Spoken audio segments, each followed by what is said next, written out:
Just in case anyone wanted to listen to our newest Bible story this week, if you missed our live, we are following the story of Abram, a person in the Bible who God asked to follow him. And we started with Abram having to move away from his family in order to worship God in a better and stronger way.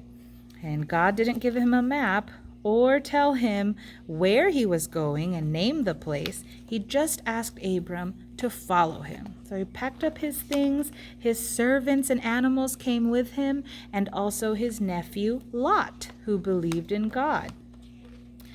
Now, our story is titled Abram Worships God. And let's go ahead and have a listen at that.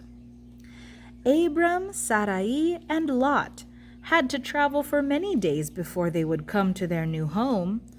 Every day seemed just like the day before.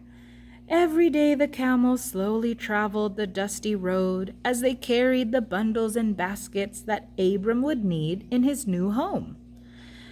Every day the servants slowly guided the goats and sheep along the dusty path. And every day Abram, Sarai, and Lot slowly led everyone toward their new home. "We're following God to a new home," Abram would remind his family and servants as they traveled along. After traveling for many days in the hot, sandy desert, Abram came to a place with some shade. Nearby were hills and grassy valleys, pomegranates, figs, grapes, and wheat. All kinds of vegetables grew in this area. Abram would be able to dig a well here and get fresh water too. "This is your new home," God told Abram. "This is where you and your family will live." Oh, Abram and his family and his servants were so glad to hear those words. Now they wouldn't have to travel anymore. But there was so much to do now that they were in their new home. And so much to do before the sun went down. Quickly, fathers helped to set up the tents. Families helped to unpack bundles and baskets with clothes and pillows and blankets.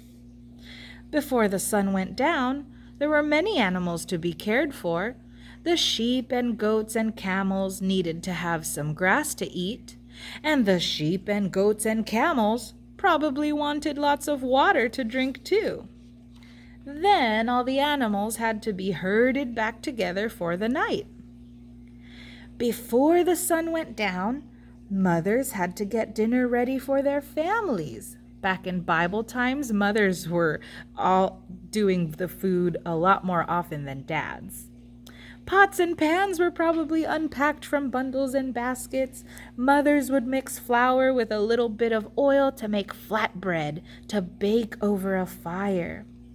Then families would eat supper together. Oh, they probably talked excitedly about all the things to do in their new home. And before the sun went down, lots to do. Abram began to pile rocks to build an altar. This was the first thing he did whenever they stopped to rest for the night. Carefully he stacked one rock on top of another, just like he did so many times before.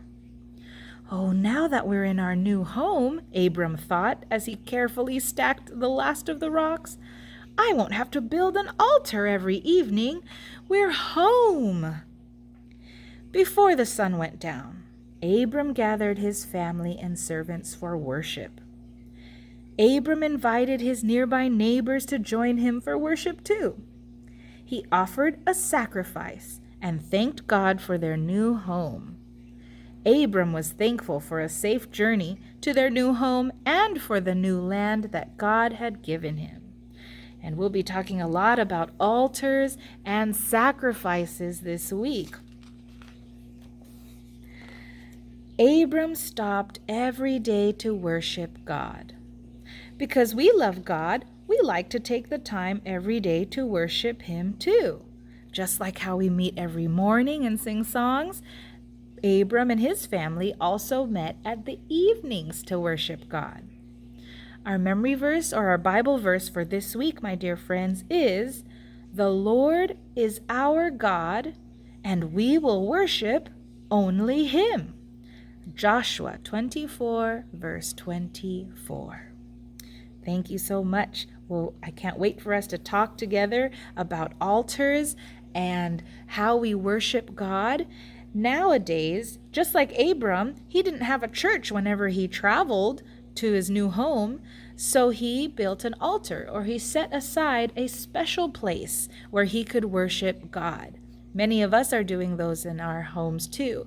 So thank you, friends. Keep finding ways to worship God with families.